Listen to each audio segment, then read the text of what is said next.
Welcome, class, to a podcast about general accounting principles. You have been provided the Statement of Financial Accounting Concepts, or the overview of accounting terms and definitions and concepts that guide the setting of the specific accounting rules. We've given you 5, 7, and 8 are the ones that are still in effect. It started out with 6 back in the 70s. They've been adapted and changed such that 5, 7, and 8 are the ones that are important now. And this PowerPoint presentation will help clarify or hit the highlights of what you have in your reading.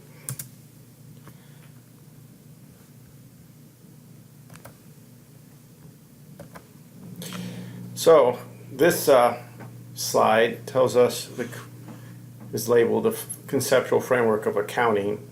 The FASB determined when they first started, it took over the process of setting accounting standards, that the primary user, the focus of who we were providing information for, was investors, lenders, and other creditors. So the information that we report on our financial statements should be based on what they need to make decisions, and not based on, for instance, what the government needs or what internal users need for making decisions, but rather external investors, lenders, and creditors. So the objective is to provide them with information that is useful for making decisions, specifically decisions whether to buy or sell stock, whether to make a loan or not, what interest rate to set on that loan depending on the risk. So for that to be useful decision information that will help them make decisions, the FASB determined that conceptually that information needed to be relevant, meaning it had to be appropriate for those decisions. It could either give a value by predicting what's going to happen in the future, so it provides predictive value, or it tells us how we've done in the past. So if we're concerned, and as investors are, in what future cash flows are going to come from a business, either in the form of the dividends, or whether the stock is going to go up, or if there are cash flows in terms of loan repayments, they need to have a prediction for that cash flow. And accrual-based accounting was determined to be relevant because it provides a predictive value, more so than just cash-based accounting. Predictive in the sense that accounts receivable predicts future cash flows, accounts payable predicts future cash flows. Those things should be recorded. Or there should be feedback value, meaning we can see income statement, balance sheet in the past, how we performed, and we can calculate ratios in order to find out how our decisions in the past have turned out.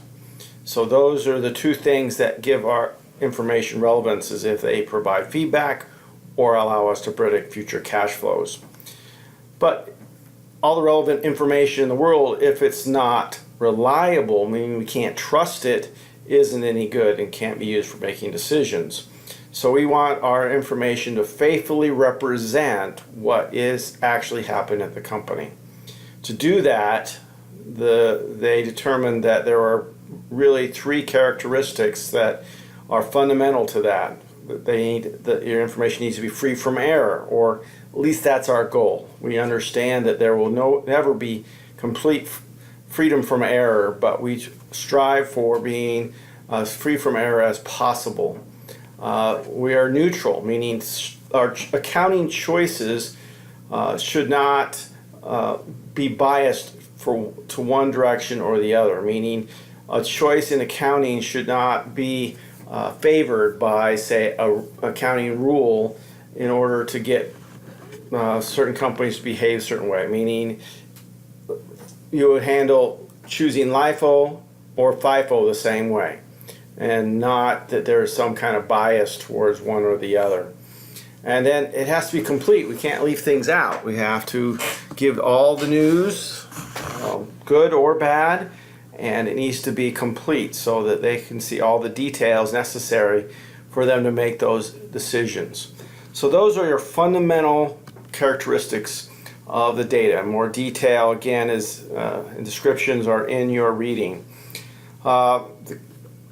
Not as important, at least in their determination, but certainly very helpful is the next line, enhancing qualitative characteristics, where we say that information needs to be comparable. Two ways it needs to be comparable. Comparable year to year and comparable from company to company.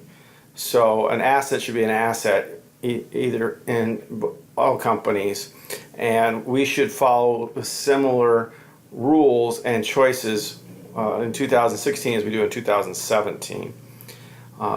Then that information has to be timely in order to be information that can be used. It has to come to the investors in time for them to make a decision. It cannot be a year old or 2 years old. But it needs to be verifiable, meaning they can check the validity of it. It can be audited. It can be checked against some standard or measure that allows us to verify the information. And finally, and this could be debatable, at least amongst non-accountants, is it understandable? And the goal is for a reasonably informed business person. So it's not exactly understandable to say every person, reasonably informed business person is kind of the standard for understandable. Now there's trade-offs between these characteristics. If we verify something, it takes time. That's going to make the information less timely. So verifying everything is not really an option. We have to compromise a little bit on verifiability in order to get things out in a timely way, and so forth. So there are give and take in these principles. Now, the constraints kind of overall, we look at the idea that there's a cost-benefit analysis, meaning some information might be relevant, but it's just the benefit is not enough to justify the cost. And in today's world, we can get just about any data we want with today's computing power, but does it have enough benefit to justify the cost? Cost in time, cost in dollars that it takes to get that, and so forth. And then there's materiality, and we've dealt with that concept before, in that something is material when it is large enough to influence those decisions. So if an amount is too small to matter to those decision makers, then it is considered immaterial. And that's a judgment call, but it's an important thing. And it's not like we ignore anything because it's immaterial. We simply are not that concerned about getting it correct if the amount is too small or doesn't have a material impact on how the financial statements look. So there are a couple of things that kind of trump materiality, I would say. In accounting, we generally consider anything to do with fraud as material, even if it's a small amount. And if it has a impact on the bottom line, the net income, to the point where it makes us either just barely profitable or just barely having a loss, or if it is perhaps just enough to make us look better than everybody thinks. And so the last line of our little chart here has recognition, measurement, presentation, disclosure. We'll have a little more detail of this on another slide, but the idea is recognition is deciding when it should be shown on the financial statement. In accounting, recognition means put it on the financial statement. Not recognizing something means you don't put it on the financial statements. Measurement is determining the amount you put on that financial statement. Presentation is where you put it on the financial statement, at the top, bottom, income statement, balance sheet, so forth. And disclosure is the kinds of extra information you have to provide, say, in the footnotes. So you might think disclosure is primarily footnotes, not entirely, but it also just can refer to the description we put on the financial statements themselves, but usually that's a presentation issue, and the disclosure is the additional detail we are required to give in the footnotes.